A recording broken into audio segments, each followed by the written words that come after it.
there is a severe mitral regurgitation in post-operative, then we can back to replace the valve. Okay, agree with you. Yeah, we all know that the success rate of repair is dependent of the armamentarium of the surgeon that is specialized in mitral valve surgery. And as you know, we have in Europe centers that are specialized in this area of mitral valve surgery. I have another question for you. Is it can you make a prognosis, or can you decide by the echo which rheumatic valve is probably going to be repaired or replaced? Maybe it's the next talk from the echo graphic view. Can you tell us some words about it? Yes, of course, at echocardiography we can say if the mitral valve is suitable for reparation or replacement.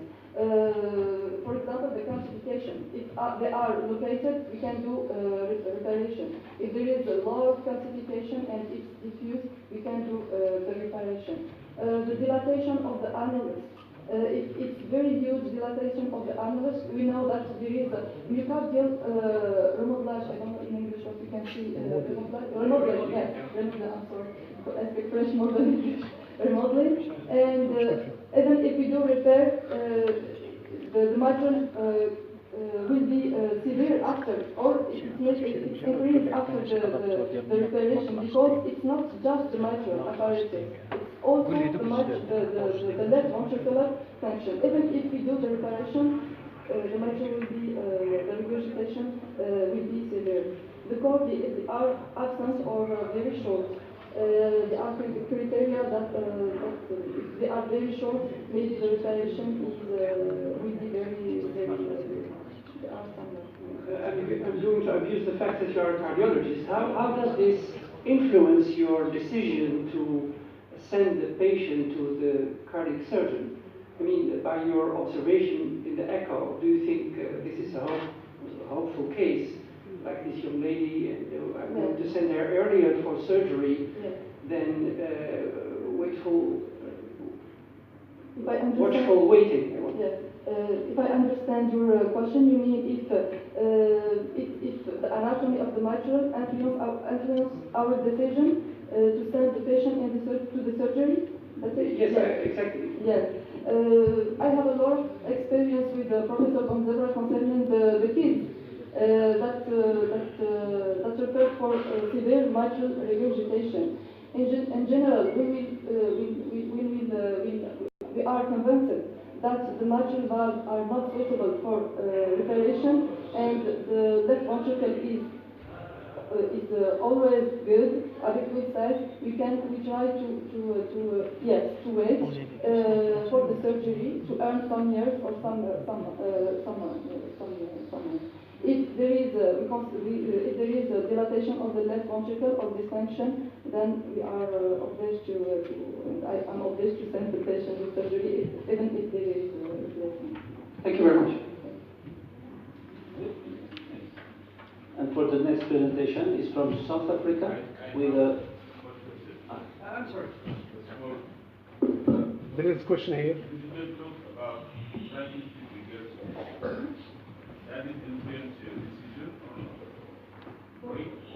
For the reparation or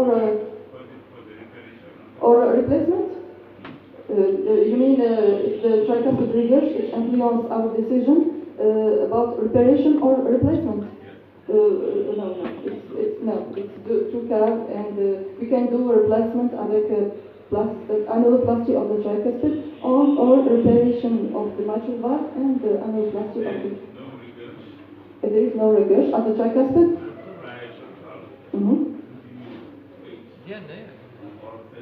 We can wait if the left ventricle is correct and there is no huge dilatation and the left ventricle function is good. But if the patient decreases his left ventricle function, we can't wait. The relation between cardiologist and surgeon and post-operative. Perioperative period is sometimes very difficult. Yes. How did you manage it? Yes. The perioperative, in general, we do the echo before, and we have large idea concerning the decision. If the situation is very hard, sometimes we do meeting with the surgeon to make the decision together, and at the perioperative, we make the decision. But we have, before doing the echo at the perioperative, at the operating room, we have an idea, and we are oriented by to the reparation or to the replacement of the band. Maybe I can comment about that.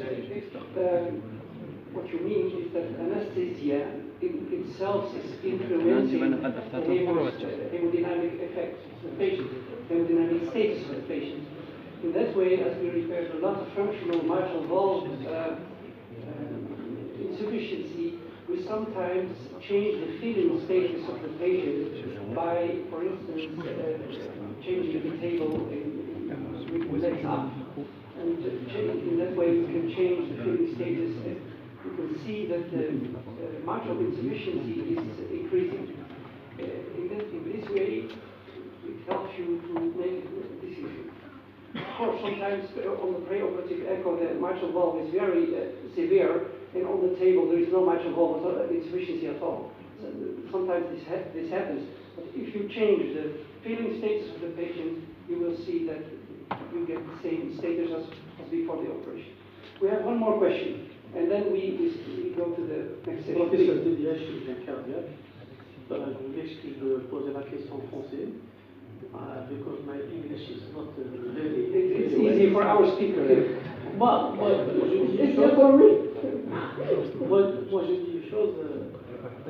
C'est pour nous chirurgiens, l'échographistes, qui est très important, parce qu'il nous renseigne sur beaucoup de choses. Et il faut savoir que sur le rhumatisme, les plastiques, ce n'est pas la bonne indication, vu l'évolution des résultats après. Mais pour les autres, tout est possible. Pour l'échographie opératoire, il n'y a pas que la fonction myocardique et la circonflexe. C'est vrai que la circonflexe pose un problème parce que la distance entre la circonflexe et l'anneau, plus elle est large, plus il n'y a pas de risque de dommage. Et surtout, pour l'étanchéité de la valve, le plan des valves par rapport à l'anneau et la longueur, la profondeur de la coaptation. Il faut qu'elle dépasse 1,4. D'accord? Voilà. Oui, j'ai déjà parlé de ces paramètres-là lors de mon exposé. I will respond in French and after I will translate. Donc j'ai déjà parlé en fait au cours de ma présentation de l'importance de la distance entre l'anneau et l'extrémité de la valve mitrale. La valeur normale est aux alentours de 11 mm. Si ça dépasse 11 mm, c'est un critère donc de probabilité d'échec de la réparation et de la surface au-dessous donc de l'anneau et la zone de coaptation, c'est-à-dire la zone de coaptation des deux feuillets mitraux. Si c'est significatif, c'est un critère donc de réussite donc de la plastie. Si on voit que le plan de coaptation à peine visible, c'est un critère d'échec ou bien en fait d'échec Et pour le cas clinique, je pense que les plastiques d'élargissement valvulaire, c'est une bonne indication pour ces jeunes-là parce qu'il n'y a pas de substitut qui remplace la valve unique. Le meilleur substitut qui peut remplacer la valve native. Oui. En tant que en fait, moi je vois beaucoup d'enfants, je suis focalisée sur les enfants, c'est une situation à part. C'est-à-dire pour les enfants, on essaie au maximum de préserver la valve jusqu'à ce qu'ils grandissent et après on les remplace. C'est ça le souci. Pour les adultes, ça pose pas de problème, mais pour les enfants, c'est une situation à part. C'est pour ça qu'on essaie la plupart du temps de préserver la valve, le temps qu'ils grandissent et après. I want just to apologize for my colleagues who cannot understand French. We are sorry we didn't manage our translation, but anyway, that's a question according to the use of microplastic in children, and she concluded that for adults it's easy decision. For pediatric population, we need maybe to wait a little bit till and to give the chance for reparation till the kid reach the adulthood and maybe replacing this option. Thank you. We go to the next presentation with from South Africa with Dr. Brink. Ask a very important question. Is rheumatic mitral valve repair result satisfactory? Dr. Brink. Thank you very much, and good morning, everybody. Firstly, I'd just like to thank Professor Zebra and the organising committee for asking me to come here to present and to join this meeting, and I look forward to a very fruitful meeting. This is the title that Professor Zebra gave me. I've got a particular interest in mitral valve repair, so I'll just give you a short introduction. I'm from Cape Town, as you can see. That's a very typical picture of Cape Town. And for the younger audience, I have to be reminded every now and again that Cape Town became famous in our city for having done the first heart transplant, which was now 51 years ago. It was really big news, like man landing on the moon. So that's where I come from. The Previously Hospital is where I work, and the University of Cape Town.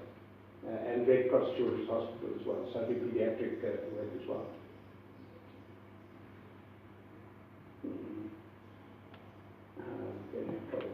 Sorry, is there something to discuss?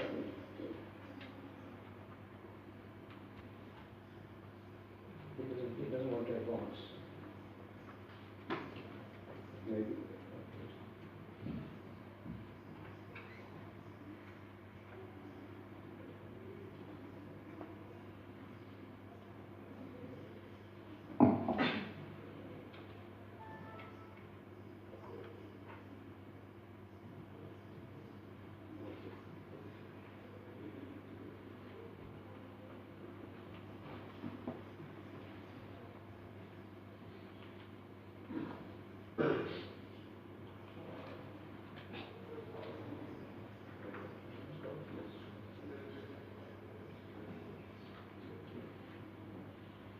Sorry about this.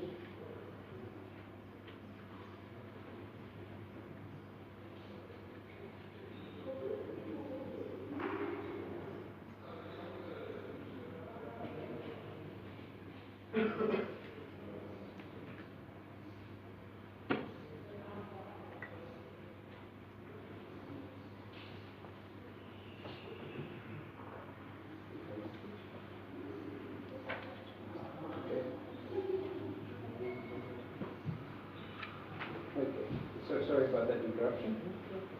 Let's hope it works out. So what I'm going to do is very briefly just talk about the burden of rheumatic mitral valve disease, the current problems associated with replacements of rheumatic mitral valves, the challenges for the surgeon in repairing the mitral valve regarding the extensive pathology that we encounter, the methods of repairing the valve.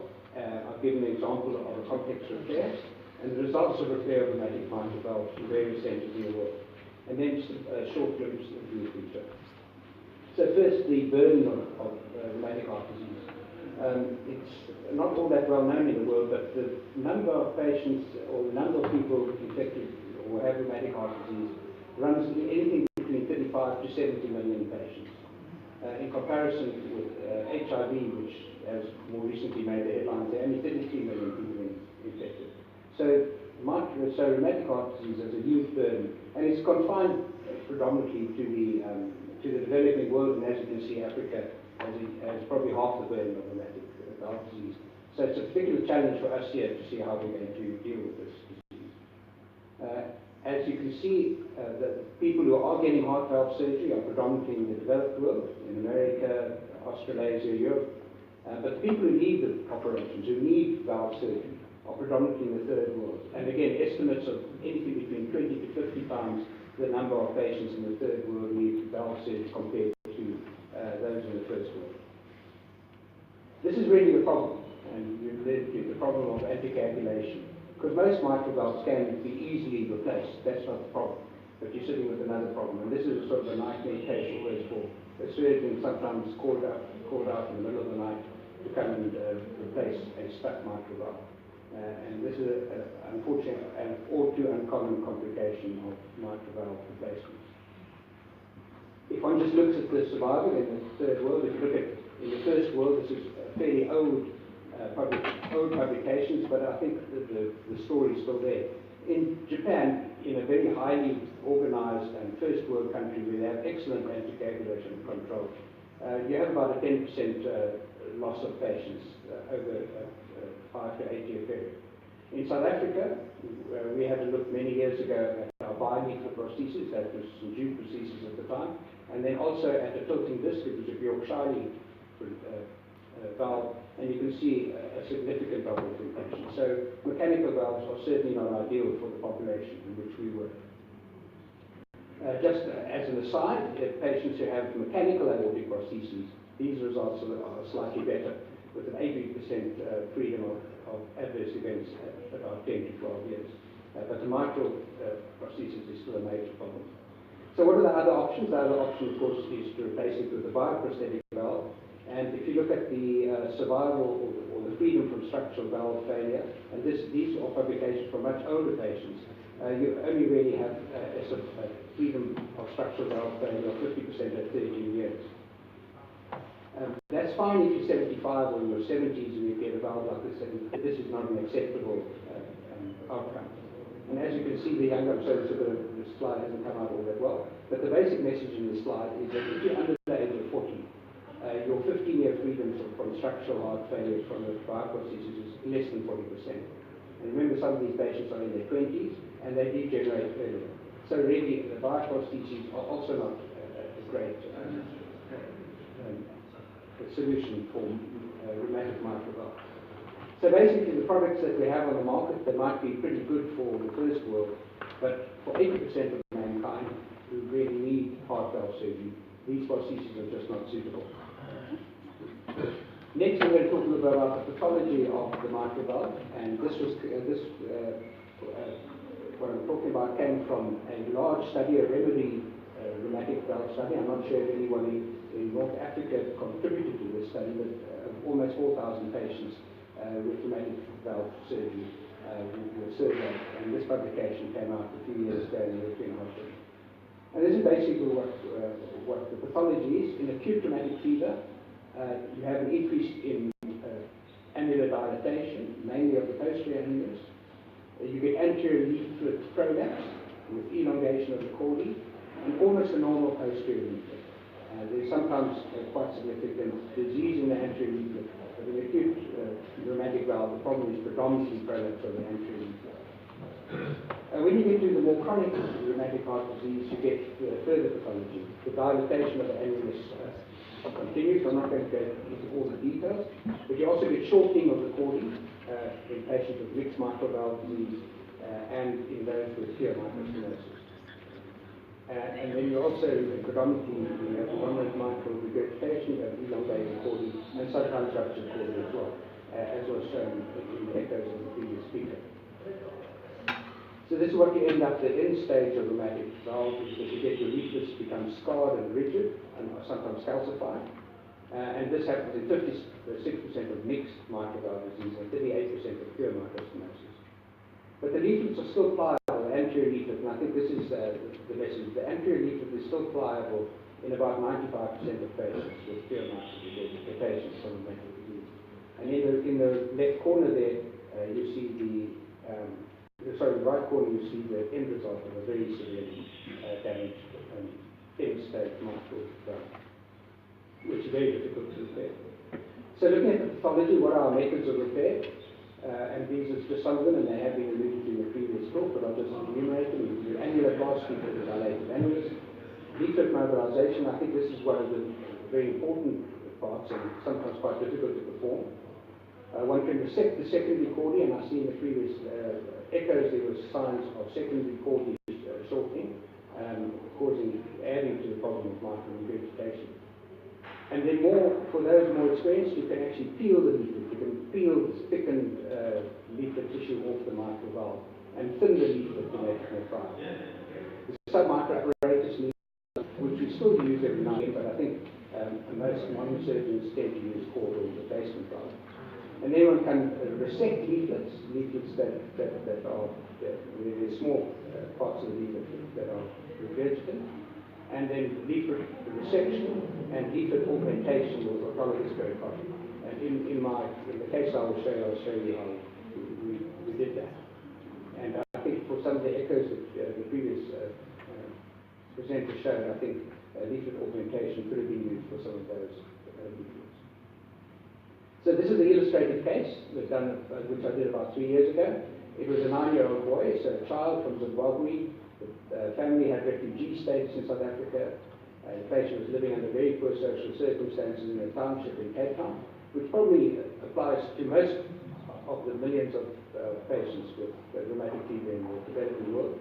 The patient had severe heart failure following recurrent episodes of rheumatic fever, and now clinically had very severe mitral infarction. This is the echo. You can see the leaflets very thickened. You can see already without the glue, you can see the tethering of the posterior leaflet, and you'll see regurgitated prolapse of the anterior leaflet as well. So tethering of the posterior leaflet and prolapse of the anterior leaflet. And this is the regurgitation, quite severe posterior directed regurgitation, as you'd expect from the pathology. And another view, again, showing severe mitral regurgitation. So what did we decide to do? Well, in this case, we decided to augment the anterior leaflet with pericardium. So what you can see, but you can see that the anterior leaflet, the incision there, the leaflet was resected right at the annular level. I'm afraid the picture itself you can't see very well, but you can see the drawing. And the anterior leaflet was released. And then the subvalvular apparatus, a lot of the secondary cord was attached to augment the mobility of the anterior leaflet. And then, as you can see in the lower drawing, the subvalvular structures, as I said, were released, and the big hole made in the anterior leaflet. This was then replaced or augmented with a piece of autologous pericardium, which had been placed into the valve for a short period. And as you can see, I've used a typical annular valve size to make sure of the size that I wanted. In this case, a 26 millimeter valve, 6 millimeter, 26 millimeter diameter of pericardium is used. And here it is inserted. You can see the leaflet in the bigger picture. What you see above is the leaflet, the augmented anterior leaflet. You can also see I put a whole lot of additional artificial cording into the coacting surface of the anterior mitral leaflet to prevent regurgitation. And again, I'm sorry about the results of the other pictures. You can't see all that well. So this is what the end results look like. We had a large pericardial patch. We shortened the cording to the anterior leaflet. I decided at this stage not to do anything about the posterior leaflet, even though it was fairly tethered. And then we did an annuloplasty using an incomplete ring to maintain competence. And on testing the valve, it appeared pretty competent. This is what we basically achieved. You can see that on the left is before the operation. You can see an anterior leaflet that was prolapsing. You can't see all that, I can demonstrate that well. But there was also a restriction of the posterior leaflet. And what we did by putting the autologous patch in red on the right side is a large patch there. We also brought down the cording. We shortened the cording. We're using artificial vortex cord to the anterior leaflet. And then finally putting a ring in show. And this is the postoperative result. You can see that the billowing patch in the anterior leaflet there. You can see reasonably good clarification. And another view, again, you can see on the long axis view, again, the clarification of the anterior leaflet now well onto the posterior leaflet, and a good clarification surfaces obtained. And then the final is the echocardiogram with color flow, and you can see just a very small amount, trivial amount of regurgitation. So this was fortunately a good result. Unfortunately, one doesn't always get such a good result, and always present to show that there's sort of best successes. These are some of the other techniques being used. I showed you that very scarred valve, and these are really expert. It's an expert surgeon, Dr. Kuri from Brussels, and he actually described something which I don't think I would attempt, and that is to actually remove a lot of the mitral valve after mobilizing it, and actually taking part of the posterior leaflet of the tricuspid valve. We actually harvest the tricuspid valve leaflet and use that leaflet to augment the mitral valve. So these are fairly desperate measures that can be taken to repair the valve. So what are the results? And again, these results are from relatively expert surgeons, people who have a lot of experience. And you can see that the results of rheumatic mitral repairs are reasonably good under these circumstances. This is a publication from Tyra and David, who's well known for his repair work initially in degenerative valves, but he's also had a series of about 280 patients where he compared repair and replacement for rheumatic disease. And you can see that up to about 12 years, the repairs in the upper graph held up very well compared to both bioprostheses and, more importantly, the mechanical prostheses. So this is a first world publication, but it was in patients with rheumatic valve. If you look at people from the third world, here's Dr. Dillon from Malaysia, who also, again, a very similar group of patients, comparing his results with degenerative and rheumatic mitral repair. I don't think there's any doubt that degenerative mitral valve repairs have been shown to be far superior to any replacements that you can do. And that's the standard in the first world now, is trying to repair most degenerative valves. But you can see in his hands he was able to get a very similar survival from his patients with rheumatic valve compared to the degenerative repairs. So very acceptable results. The same author, this is now freedom from valve failure, and you can see that in the degenerative group, he had actually early on a bigger failure rate than the rheumatic valve, but after about 10 years, the results were fairly similar. So similar results in terms of survival and freedom from valve failure for mitral repairs in rheumatic patients. Another author from Thailand, a smaller number of patients, 90 patients, again, a very good survival up to about 10 to 12 years after rheumatic mitral repairs. And he's freedom from reoperation, also very good up to about 12 years, 10 to 12 years. So in selected patients, you certainly can get good repairs. In our own results of about 70 patients, which we reviewed a few years ago, we found something quite interesting in reviewing our results. We looked at patients that had fused commissures at surgery compared to those that didn't. This was in my relatively early experience with mitral repairs. And you can see that the commissure failure is good. And this has also subsequently made me be more aggressive at mobilizing the leaflets, making sure that the commissures are free and also augmenting posterior leaflet structures, and more generously using the patch technique that I've shown. And then, so to answer the question that was said to me, are mitral valve repairs acceptable? I think they are acceptable, but really predominantly in expert hands. And then just a little bit glimpse into the future. We're going first to the past and looking at the TUBS dilator for pure mitral stenosis. This is something which I think should be reintroduced into Africa. The last one of these I did was probably about 30 or 40 years ago, before the advent of balloon and mitral angioplasty. But in many cases, we don't have access in Africa to cardiac catheterization laboratories where one can do balloon mitral valve replacement, closed mitral valve valvotomies. Is therefore something that one should really consider taking back to Africa, because mitral stenosis is an easily treatable disease. And even nowadays, I'm replacing valves in which in patients who had closed mitral valvotomies that we were previously. And then just look at the first world approaches to mitral valves. This is a mitral clip which is being used for degenerative valves. And some of this could be applied. Of course, the cost is ridiculous for the African idea, but at least we can maybe learn something from this. Is a closed approach, doing a sort of Altieri stitch using catheter technology. What we're busy doing in our own laboratory is to try and develop something similar, sort of a mitral valve repair, where one does not need sophisticated echocardiography. Well, we need reasonably good echocardiographic facilities, but we don't need a really costly hybrid operating room to be able to put in a valve like this, where there are pressure sensors at the beginning, at the one side of this valve, and pressure sensors at the others. So you know exactly when your valve is in the annular position, and you can sort of deploy an annular plaster like this. This is still very much experimental, but it shows that we are trying to deal with something in the third world, trying to develop solutions for ourselves. And then finally, what we've done in our laboratory as well, we're also looking at polymer valves. And we've got polymer valves initially had a very poor outcome, but we've developed better polymers, and this is just an example of our polymer valve that we've developed. These have gone for 600 million cycles in the valve testing. You can see how nice and pliable the leaflets are. So we've gone to 600 million cycles, which is about 10 to 12 years without any failure of these valves.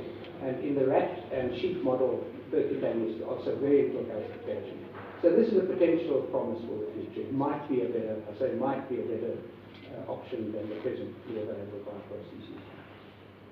So in summary, the world... Thickening of the valve. If you correct each of these places, we can have a competent valve. Yeah. But if you want to report it, it's very difficult to say, I have prolapse or I have restricted motion. The surgeons don't say, you know, I tried to repair 100 valves and I was only successful in 50. We don't sort of get that. But if you speak to some of these experts, they will tell you, oh, I have about a 70% repair rate.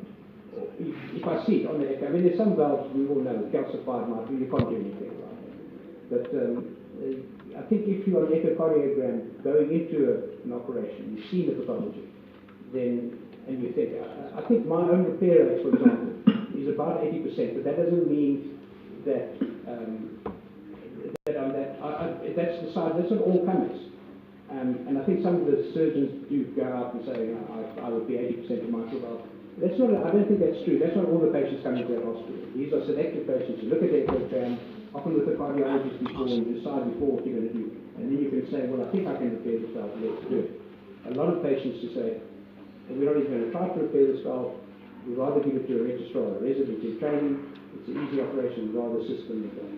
And occasionally, as I said, about 20 or 30% of cases, intraoperatively, sometimes you repair the valve and you don't get a good result. Other times, as you're doing the repair, you can see, look, it's not going to work out, and you bail out early on. So these are scenarios that I'm never reporting, you never see that in the literature. We have more of this academy. Yeah. Just to put the cardiologist in perspective, we have a very, very expert anaesthetist now in Francis Hospital, and they've got a lot more time than the cardiologist. In the beginning, to bring a cardiologist into theatre for an hour or two, you know, they're very busy people or cardiologists, and to get them into theatre. So I think, you know, the anesthesiologists are going to take over that role of assessing the patient. And what we sometimes do, our expert anesthesiologists, if they're still worried, we will sometimes still call the cardiologist in and say, is this repair acceptable to you? Should we, you know, replace the valve, or are you happy with the 1 or 2 plus of regurgitation? The last question. Yeah, sorry, I'm trying to get this question in. Just a bit of a practical question. I work in Nigeria. I had a young lady, 25-year-old, went to India in December last year, had a mitral valve replacement, had some mitral valve repair. Looking at the op notes, she had A1, A2, and P2 leaks. She had caudal replacements of those accorded. This was just in December. I saw her in clinic last week, and she has severe mitral regurg. So the question is, she's only 4 months down the line, she's gone out to India, she's not come back with the repair that appears to have failed. I'm wondering what the best option for her is. Go in then just replace it, or does she have another attempt at a repair? I think that's very difficult. I must say, I've only re-repaired very few rheumatic valves. Mostly when they fail, you have nothing more. There are reports of artificial chordal rupturing, and for those who do this, I tend to now use a 4/0 cortex cord rather than the 5/0. I'm just happier with it. But it could be, you know, one will have to see what the pathology was. What we also sometimes see, and this can happen also in the older patient, is ongoing rheumatic activity. So it's very important for penicillin prophylaxis. We always give our patients penicillin prophylaxis, even if they're 30 or 40. We try and keep them, because you can get ongoing low-grade rheumatic activity still. Thank you for your very good presentation. My question is, the combination of obesity and rheumatic valve can play a role in the decision to repair or replacement. Because I'm from Mauritania, I'm a cardiac surgeon. We have many patients with obesity, severe obesity. Sorry, just your question. What makes what decision? The combination obesity and rheumatic valve disease play a role of the choice, c'est-à-dire le choix entre preparation or. Okay, I will help. In Mauritania, there is obesity. Obesity is a big problem, mainly for females. So if there is a decision to make whether to go for repair or replacement, if we have an obese patient, does it influence your decision or not? Yeah. It's a difficult one. I mean, we're obviously trying to pay wherever we can. Last question, Victor Dengiri, last question. For your presentation, have you experience with the new code for young people? Yeah, I mean, I've done that patient I showed you, put me a call. So yes, we use it quite a lot. And about the follow-up of the neurocord in the very young people? When you say very young, we've got very few under the age of about 6 or 7 years old. But certainly those over, we don't seem to have a problem. You're thinking that because they don't grow, that they might become restricted. I haven't seen that, but I must say I've got very little experience. We've got limited experience with that. So let me now invite a friend who is especially dear to me, a brave surgeon whom I have for a long time known in Tunisia as well as in France. A friend who sees his dream coming true by initiating the first cardiac surgery unit in Mauritania. So, Dr. Woodboy, I'm very excited to be here to introduce your conference titled Mitral Valve Replacement in Mauritania. So please have. Thank you, Amin. Mr. Chairman, thank you. First of all, let me thank my friend, Professor Bonzebra, for giving me this opportunity and for all that he is doing to our specialty in Africa. My speech will be about mitral valve replacement in Mauritania, but before that I will show you some slides about cardiac surgery history in my country. This picture is quite recent.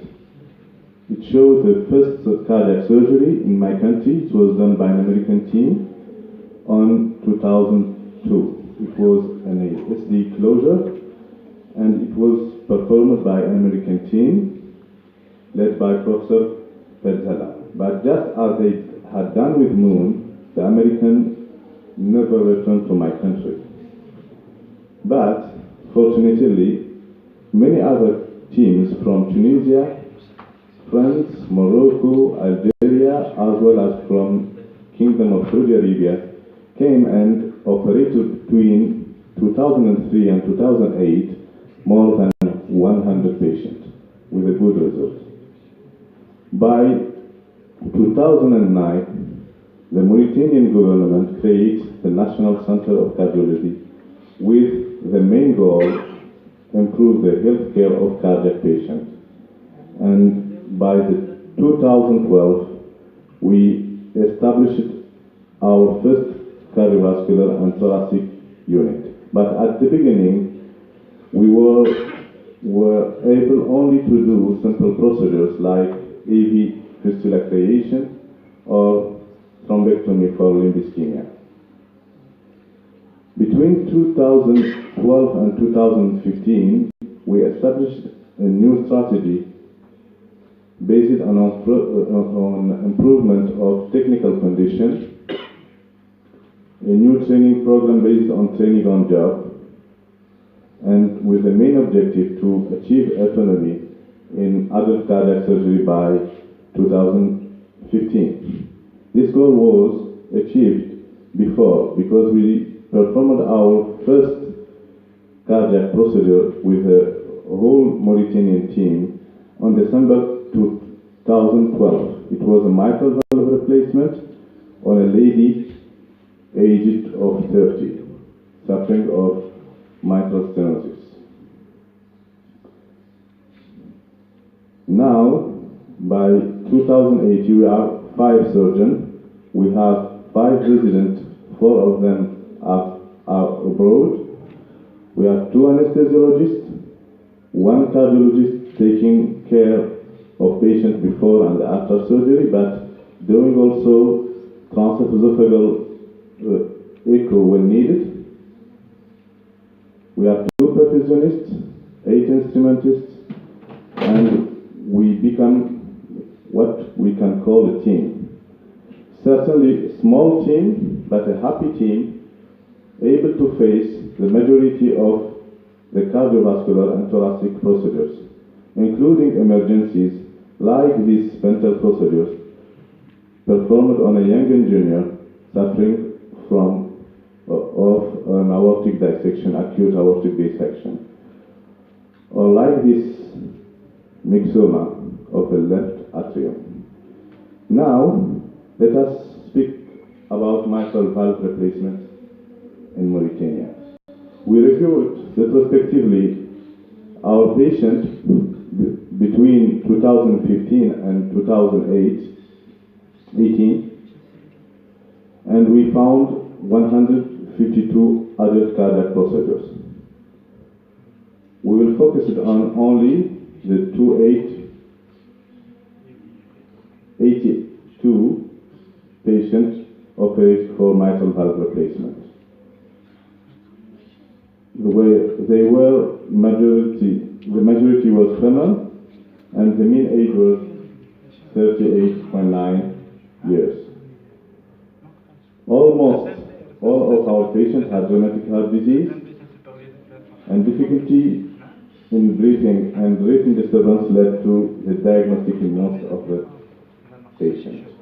All of our patients were symptomatic with a predominant stage 3 and 4 of nerve heart association staging, and mitral valve was stenotic in 31 patients, insufficient in 18 patients, and stenotic and both stenotic and insufficient in 33. Median sternotomy was done for all patients, and we used standard cardiopulmonary bypass technique with Baker valve and aortic cannulation. After cross-clamping, we deliver our cardioplegia through the aortic route, which is a called homemade mixed cardioplegia. After that, we access to the mitral valve through a transeptal approach, which give a good exposure. All patients receive B-leaflet mechanical prosthesis with when possible preservation of posterior leaflet of the mitral valve. 20 patients receive also Diffusion annuloplasty, tricuspid annuloplasty, and 12 receive a concomitant aortic replacement.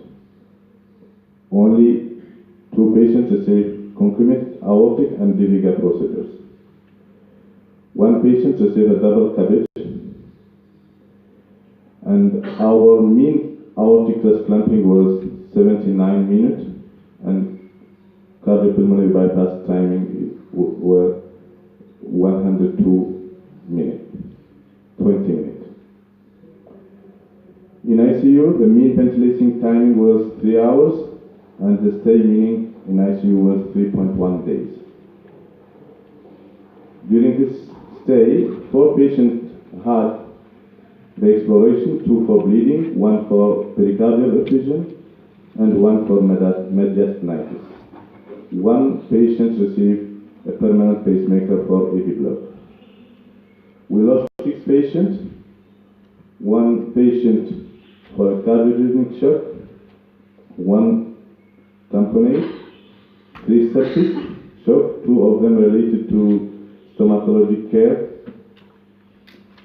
and 1 sudden death, probably a ventricular fibrillation.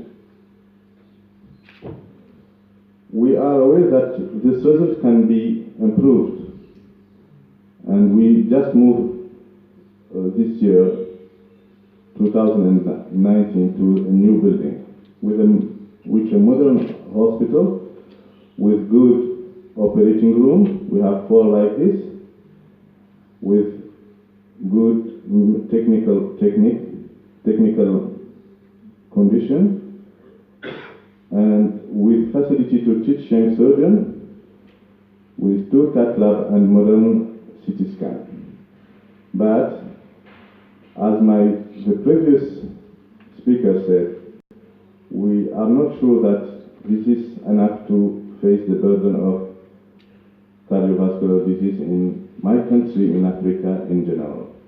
So we try to develop mitral plasty, mitral repair, in rheumatic young ladies especially, and during this period we did only 3 patients with a very good result. Here we have done posterior pericardial extension of the posterior leaflet with annuloplasty. But this is also not enough to face this big challenge of the burden of congenital and rheumatic heart disease in Saharan Africa. Just remind that our continent is the youngest continent, and in most of our country, the mean age population is under 20. And if we think about our number, if you look here in this room, we are not enough. And in this paper published by Yanka in 2014, we were only 69 for whole sub-Sahara Africa, for a population more than 800 million population. So maybe we have to change strategy, or at least to think our priority, to save our children and to give them the best future and make him smile again. At the end, I invite you to visit Mauritania. For sure you will not have such good meeting scientific there, but at least you will enjoy the beauty of the country. Thank you.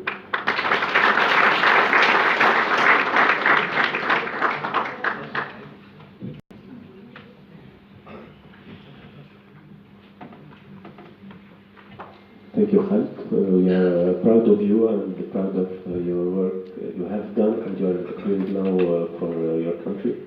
Are there questions among the audience? Yes, please. Can I just talk about this?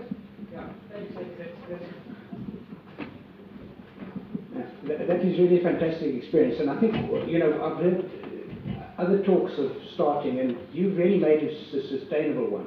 You've now gone into a new building, and you know you've got a bright future here.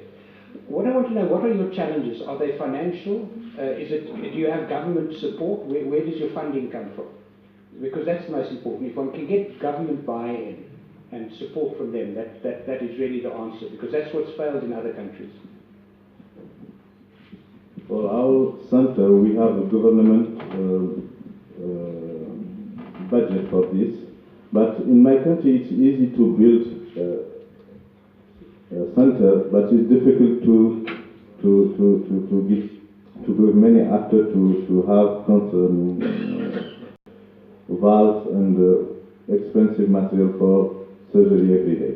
So now we are facing a new problem to have a continuous activity. And we are trying with charity and humanitarian group, also with the government, but we are facing a lot of problems regarding to the budget.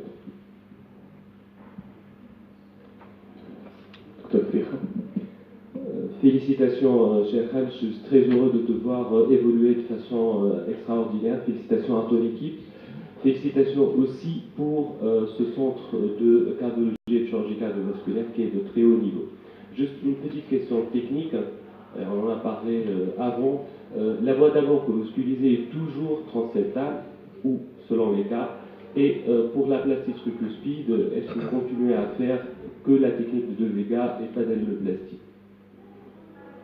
I will play in French, it's more easy for me. Merci beaucoup, cher maître, mon maître professeur Pétra, je suis très heureux de vous rencontrer ici.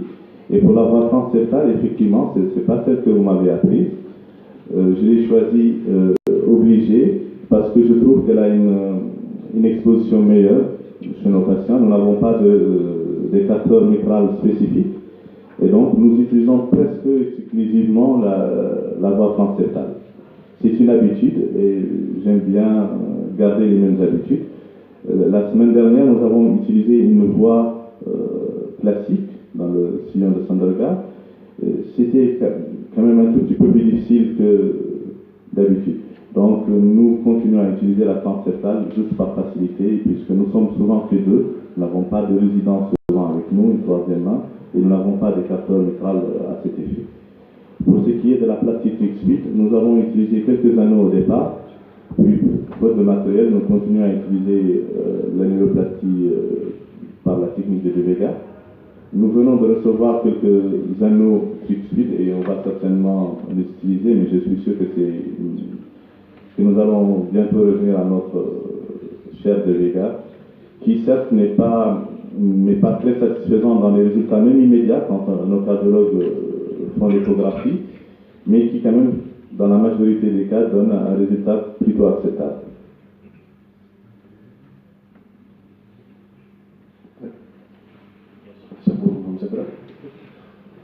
Mr. Khalid, thank you for coming, and I'm happy to see that the project is going on, and I'm one of the members who were invited 10 years ago, I think, to think about the future of cardiovascular surgery in Mauritania, and my guess was good, because I supported you, and my idea is to build cardiac surgery around stable physicians. And you did a good choice to stay in workshop and to work. And we will have the opportunity to work together twice, and I'm so happy to see the results. So, congratulations.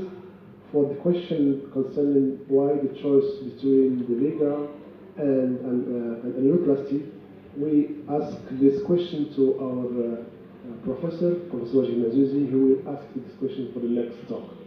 Thank you, and I'm happy to see you. Thank you, Professor. Other questions? Yes.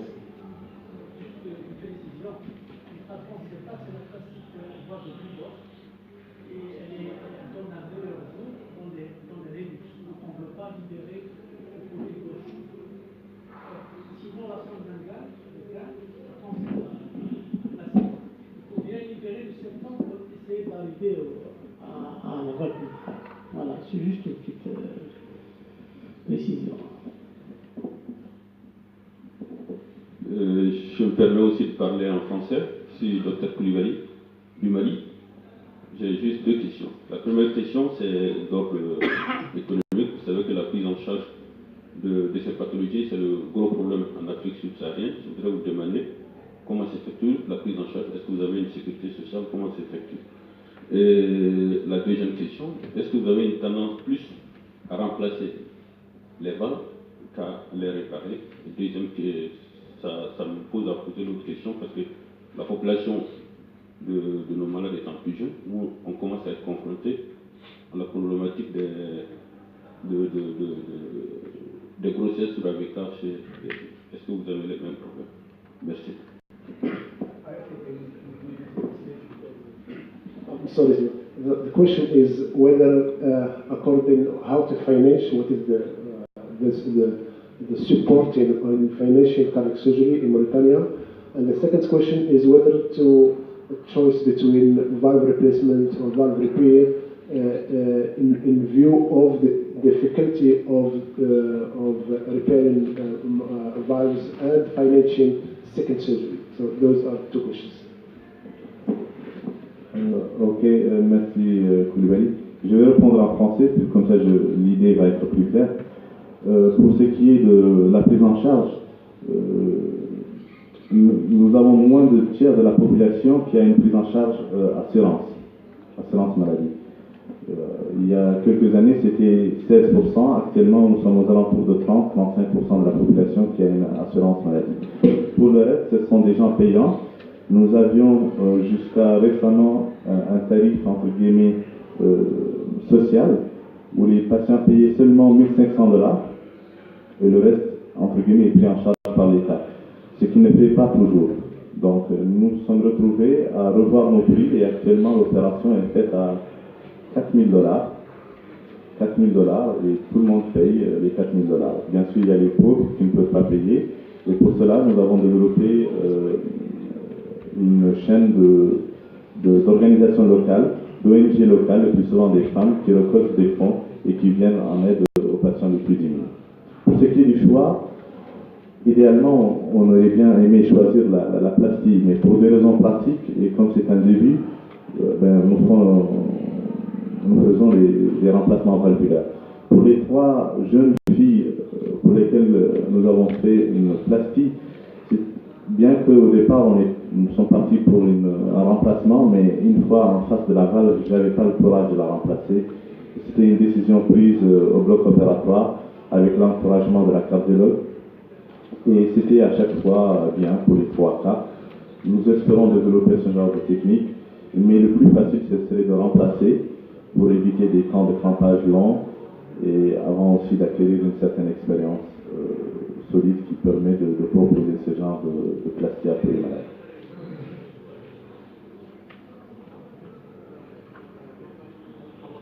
Thank you, Khalid. The last speaker of this session is about tricuspid annuloplasty, the VGAP versus annuloplasty ring, presented by colleague Masouzi from Morocco.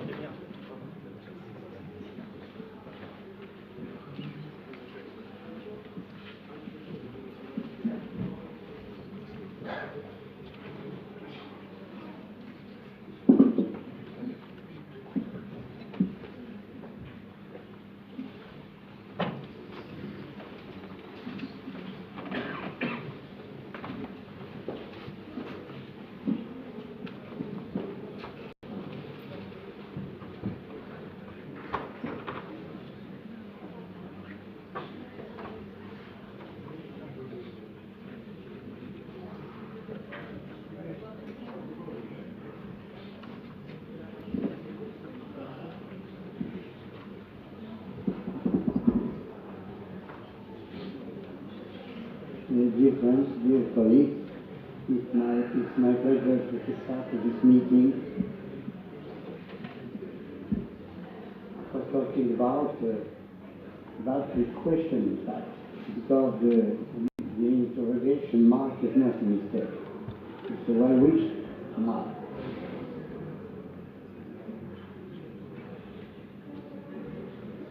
In fact, I'm obliged to talk about frequency, regards versus range, but we can't exclude the distinguishing between 2 oral groups, functional tricuspid valve distinction and organic tricuspid dysfunction. How to do it another way? Facing the valve. And that's the starting point we have to say to our junior, the valve, which is whose reality is very different between what we are learning. They are learning from books and the reality. Facing the valve with many scars, many fields, many intercommissional fields, many fenestrations. A valve whose dimensions are very difficult to calculate, even with the best echocardiography, knowing not in a very sure manner from which axis we are passing. The valve is very vulnerable to the tissue and different tissues. Even when we take care to go very far from the medial half septal valve. A valve whose pathology is as variable as anatomic forms between the lesion of the annulus subvalvular apparatus and the annulus, in addition to the annulus dilatation.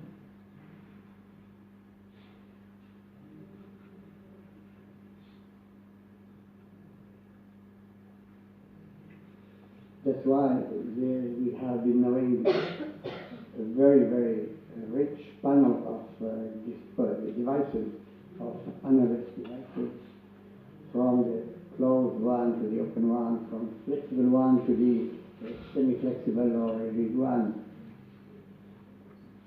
going to the what we can call a kit used in the perioperative period. And by ourselves we have been developing a device manufactured by a German factory, Marrakech, and which we call an incomplete ring with modulated flexibility. Why? Because starting from the classic constitution made of PTFE, polyester and titanium has a very modulated flexibility, so the device can combine both the flexibility and the possibility of reshaping the annulus. Also, combines the device allows us to use it in a 3D manner. And finally, the size, the range also, transparent one with radiation allows one single gesture for choosing the right size of the device. This range has been used in our theory, distinguished between a group A with organic lesion and group B with functional lesion. In a study of 621 patients in a retrospective study. Only 75 of our patients were followed for an average period of 57 months, and our ring has been used in the organic group for 89%, in the group B in 71%. The classic De Vega annuloplasty has been used more than 10% in the first group and 28 in the second group. Concerning demographics and clinical characteristics, the 2 points we can remind is only the mean is that perhaps the organicity is a female. As you can see, 66 are female in the organic group versus 33.8 for the male. And also that for the organic group, the age is slowly, very slowly, younger than in the functional group. The other surgical technique used was into 3/4 of the cases commissurectomy and less often corded injection or administration, patch pericardium and pattern-master administration. The concomitant valve surgery has been mitral valve replacement in more than half of the cases, double valve replacement in 24.6%, and the mitral valve repair in the 18.8 cases. No significant difference between the two groups in the morbidity, late mortality, in hospital mortality. Concerning reoperations, we can remind that severe tricuspid regurgitation has been at the number of 14, and 14 patients have been submitted to reoperation. but we can show that there is a very mild increase or superiority in functional growth concerning statistic values related to the operation. Concerning the result follow-up, also a small division number 2.5 are in class 3 and the control 3 or 4, class 3 or 4 versus 1.5 in the group A and control in the during the last control of CTA, transthoracic echocardiography, also very small superiority in the of severe TR, severe reputation in the group B. We can see every one of us can remind that in the choice between ring versus G beta, there was an evolution since in the 70s we were believing that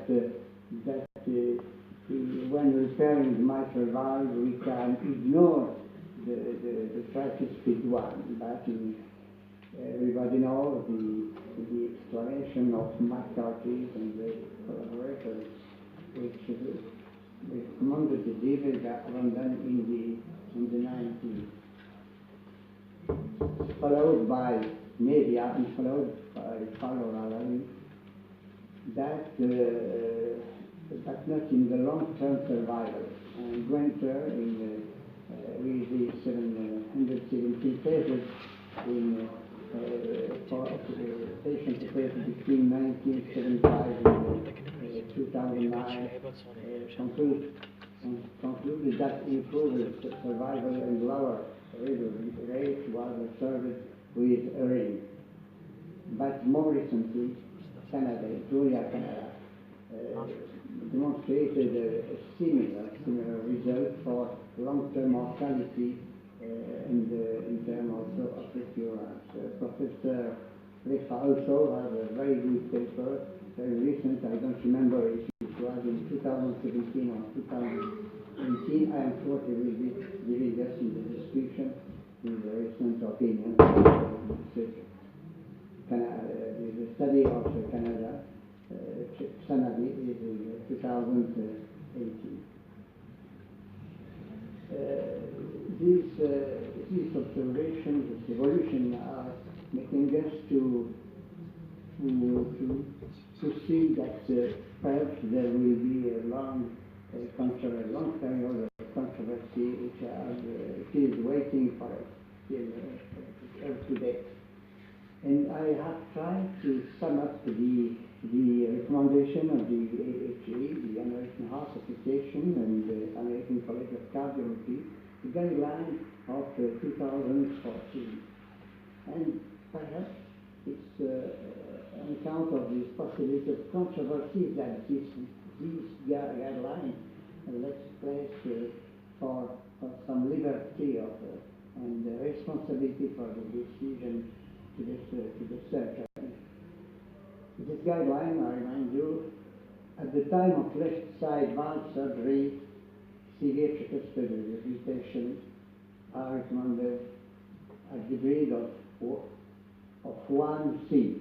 No doubt about it.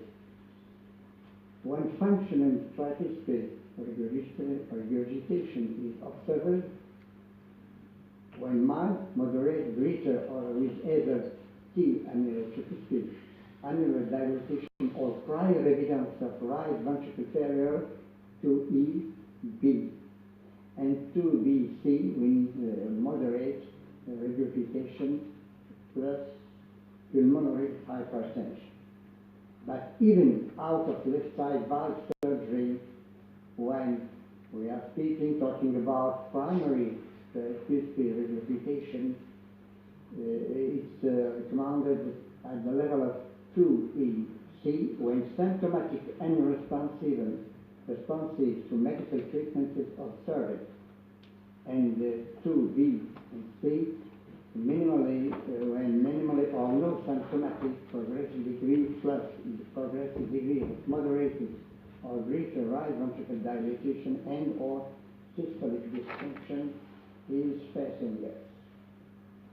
So we are speaking about controversy which are lasting, and I think it's due to three kind of arguments or facts. The first fact is that freedom from redo underestimates residual or recurrent TR, because some of them are not operated for fear of the high risk of mortality. The second fact is the discrepancy of tolerance of our patients. Some, you have seen them, some tolerate moderate TR plus minimal symptoms, and few tolerate severe TR with mild symptoms. And finally, the reoperation for TR and later tolerance to certain is observed also with aggressive treatment, medical treatment, and consequent failure of novel organs. So most of the teams are repairing the valve with the anterior posterior ring size at the TTE or TT. Is greater than 25 millimeters per square meter. Other, when anteroceptal to anteroposterior hemisphere distance is superior to 7 centimeters. We know that TTE, total reduction, gives us, as we are studying for the mitral valve, a lot of very, very precious information, like laminar flow, the regurgitation capacity, the vena contracta, the orifice aurium, the flow reversing the hepatic vein. But I think most of us are conscious that we after sternotomy and pericardotomy, when we see an atrial distended dark wall of this atrium, it's rarely compatible with innocent practice. If there are some lessons about our experience, I would say that we have to be aware to compare the similar since it's very difficult to combine with these two groups, the legal versus ring and functional or versus organic participation. Second one is the good alternative in selected groups with sure lower degree of annular dilatation and lesser severe pulmonary hypertension. The data, we are conscious about this, are not reshaping annulus, and we know in which direction the deformation is occurring and evoluting. And we have finally to pay attention to what we call modified data. When some colleagues do inserted suture with a lot of Teflon wedges, we can call it also a ring or a distorted ring using this material. An important factor we have not to forget is the factor we are speaking about in 2 or 3 of the talk this morning, is the cost effectiveness of the procedure. But we know that what is very expensive is to manufacture a ring with the 3 layers, the ether, the polyester, and the titanium. I would say that we have perhaps to take it easy with ring implantation. And I would like to finish by pleading in favor of the polytetrafluoroethylene. You know very well the PTE. We have to remind that it's a very, very neutral material for organisms. It's very stable from the point of view of temperature, from the chemistry. It's very anti-adhesive. It's important for the thrombogenicity. It's very stable mechanically. And last but not the least, it's infection resistant. When we have the opportunity to make a reparation for the mitral valve, we still have to observe a ring implanted and covered with PT. So we see that the integration by the surrounding tissue is very good. PT is very easy to manufacture. And it's easy for our country in Africa to manufacture by our own and not needing the very big society to manufacture a ring very simple. And you can see that even the needle, 4-0 needle of polypropylene can pass through this material very easily. So the 8 tubes are put on the annulus and will pass through the devices are very easy to perform. If I had only 2 points to retain for the conclusion, I would say that tricuspid valve repair is as important, if not more important, than left valve surgery. And the second one, that instead of talking about Derriga versus ring, we have to speak about Derriga complementary to ring implantation or universe. Thank you very much.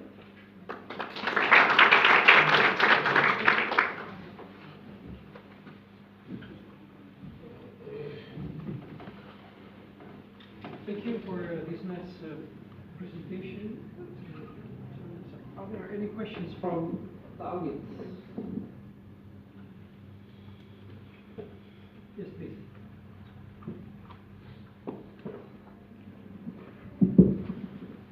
Excuse me, I must speak in French. Professeur Mazouji, je vous félicite pour votre présentation. J'étais surpris par le résultat de vos plastiques tricuspides. Vous n'avez eu que 1,2% de réopération dans le bras d'insuffisance tricuspide organique, alors que vous aviez plus dans l'insuffisance tricuspide fonctionnelle.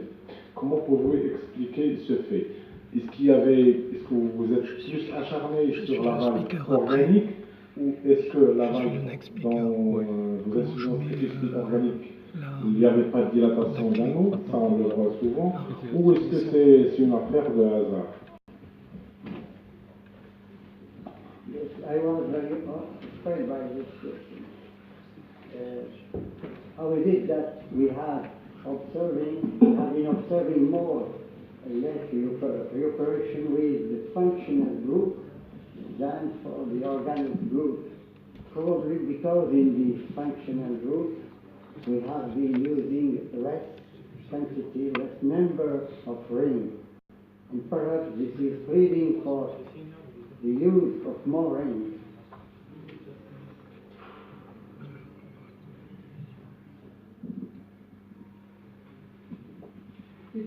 It's called the forgotten valve in the West. When we perform mitral valve surgery, most of the time we neglect the tricuspid valve.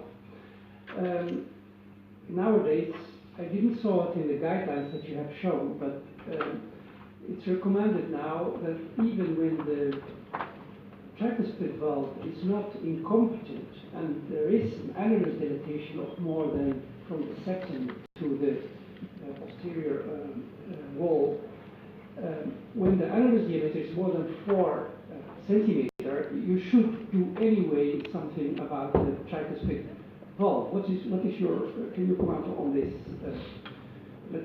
not guideline included advice. I completely more than 100% agree with you. That's why I said that the guideline that big has to the chart for certain and are very wide and take care of not being too much hard.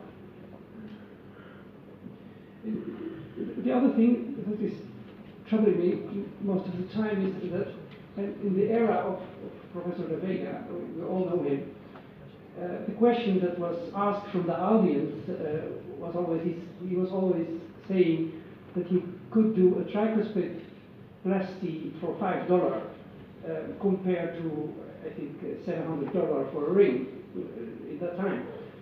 And most of the questions that was asked was how much restriction should we appeal on these annulus? And the question that was asked is, he responded 2 fingers. And the audience was always asking him, show your fingers, how big is it? Can you comment about the restriction of these annulus? In the Vega. But your question is making me think about micro-repairing coronary disease. When you choose a very small ring for being sure to have a good result. I think that the Vega ring is very similar. 100% of flexibility. So, as it's not reshaping, everybody can confirm this. We have to choose a very small analyst for being sure to be successful in computation by a small size. But the restriction, as we told, is the size of the remaining oracle. That's why it is important to not to forget the second objective, the second aim, to reshape the analyst for gaining the computation not only by small analysts but also by shaping the geometry. Yes. That's why it's very important to design a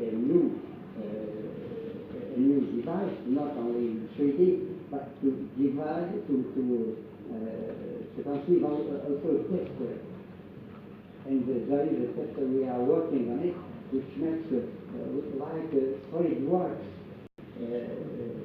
logistic operatively by taking the size of each one of the 3 steps, anterior, posterior, and second, and making a small plastic box, the 3 leaflets going together each one, and you have the right size with quotation with the biggest animal.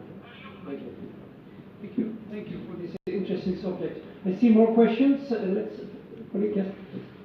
Can you go to the microphone?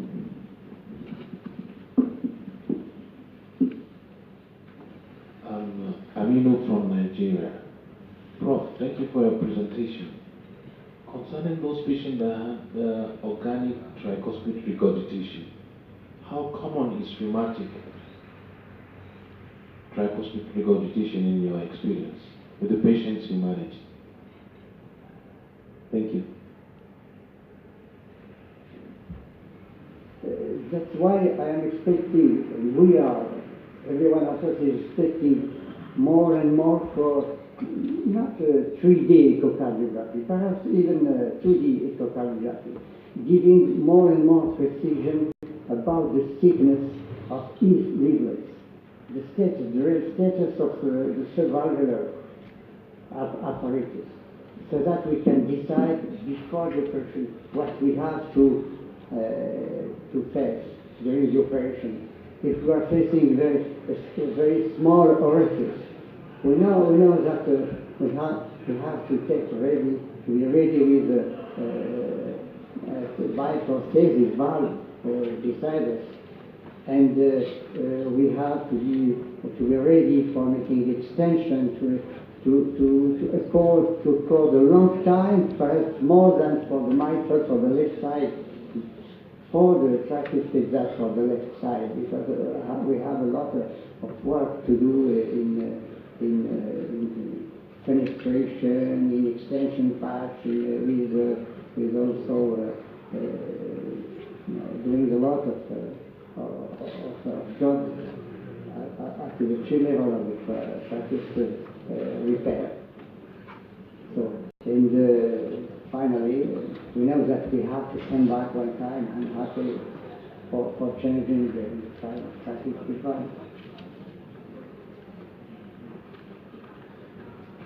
Okay, we have one question.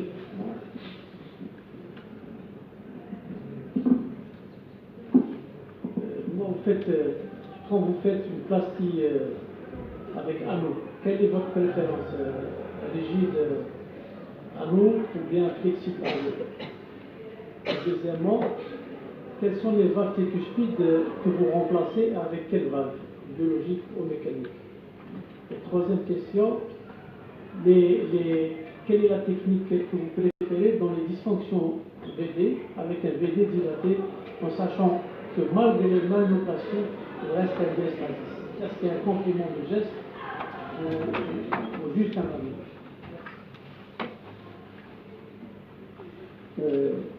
Si vous voulez, je répondrai à chacune des questions, mais vous les énumérer parce que ça sera très long là.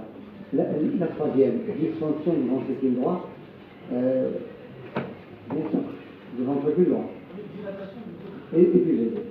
Donc là, je pense qu'il faut avoir un bilan très très précis de cette dysfonction du ventricule droit. Quel est le taxe? Quel est le taxe? Et là, bien, il y a différentes positions. Hein. Certains disent en dessous de 18, c'est déjà très dangereux. Certains, à partir de ça, vous ne touchez plus. Vous allez sauver le tricuspide, mais pas le malade. Donc, je pense que le bilan est encore plus important que le geste pour savoir quel malade il ne faut pas toucher, malheureusement. Il y a des cas dépassés. Concernant votre deuxième question, c'est-à-dire quelle valve, je pense qu'on n'a pas le choix. C'est une bioprothèse, obligatoirement. Il y a très peu de gens qui mettent une valve mécanique, je ne sais pas ce qu'on pense du soleil, à un niveau, à un côté de l'hémodynamique et de basse pression. Il y a un fort taux de thrombose qui est inacceptable. Alors, concernant votre première question que j'ai eu le temps d'oublier, c'était.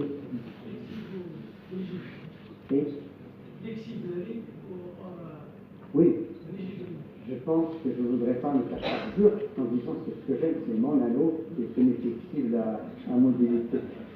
flexibilité modulée, mais je l'aime de moins en moins, et nous sommes en train de travailler avec le professeur Louis sur le futur de cette question.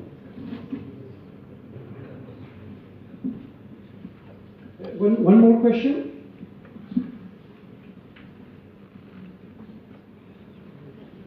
Docteur Vissé, c'est de rapport. Alors moi je voudrais seulement rajouter quelque chose. Monsieur Merzouzi, je pensais parmi les chirurgiens qui ont fait le plus de tricuspides, je pense, dans le monde. Et je me rappelle toujours que c'était moi en tant que son élève. Donc il nous laissait par exemple faire la valve aortique, la valve mitrale, il rentrait spécialement pour la valve tricuspide. Et tout cela pour dire que la valve tricuspide donne encore beaucoup de questionnements. Et on apprend toujours avec vous, monsieur Merzouzi. Et moi, je suis de plus en plus vers l'anneau, mais quand je vois une belle valve, et comme vous avez dit, ça ne dirait pas beaucoup d'organicité, on a toujours tendance à se rappeler de cette deux dégâts, surtout dans notre contexte africain. Merci. C'est bien résumé, surtout en ce qui me concerne. Thank you. And now we have a break till 11 o'clock when we resume with the symposium about for lung surgery. Thank you.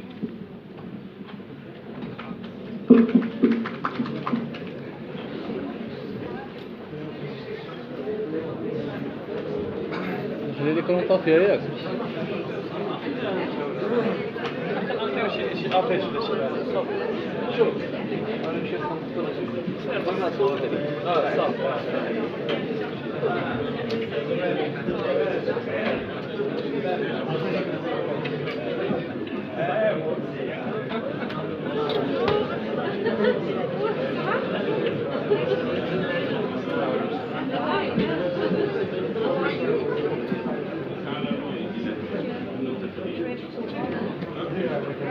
La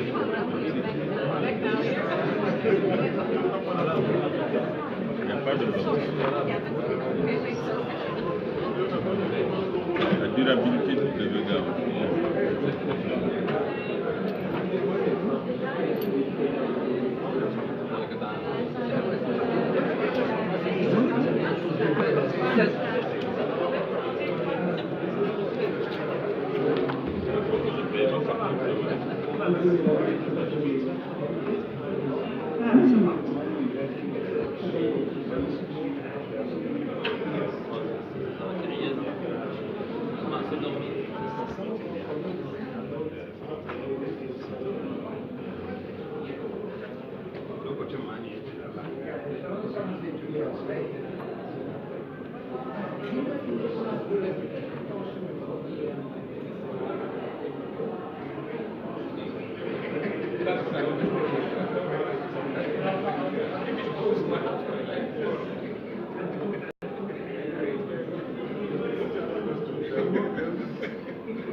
John Ray, you don't need to go.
اعطينا وقت هاد دير فيه انت الى سلام يفوز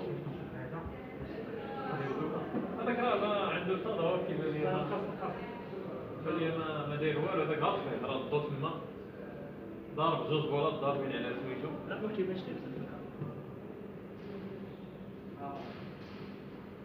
سيدي ما سمعت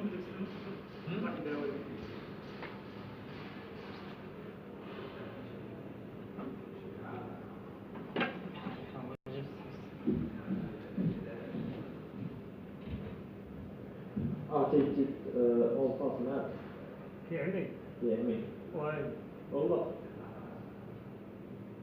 كيبان لي أنا مزيان صافي كونتاكت تما كان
لا شوف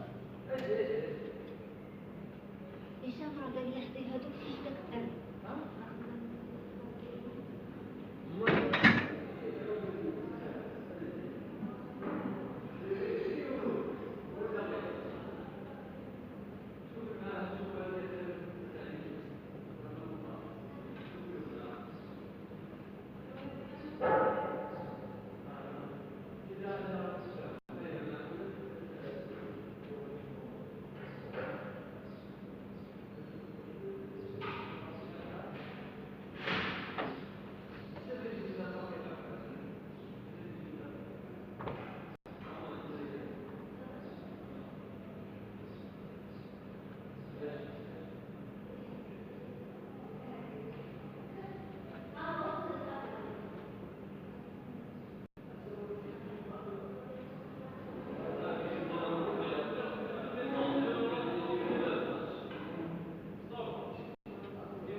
وين؟ هم ورا هذيك باقيين كيما لا Yeah, I looked into that, that's one. شحال هو شي واحد هذا من داير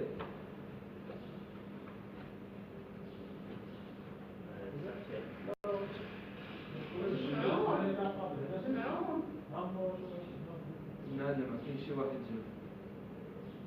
محمد شوف شي واحد اللي حضر عليه حضر ليه شو واحد Sorry, just two of them.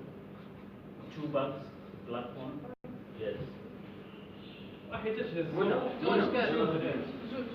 Okay. It's not this.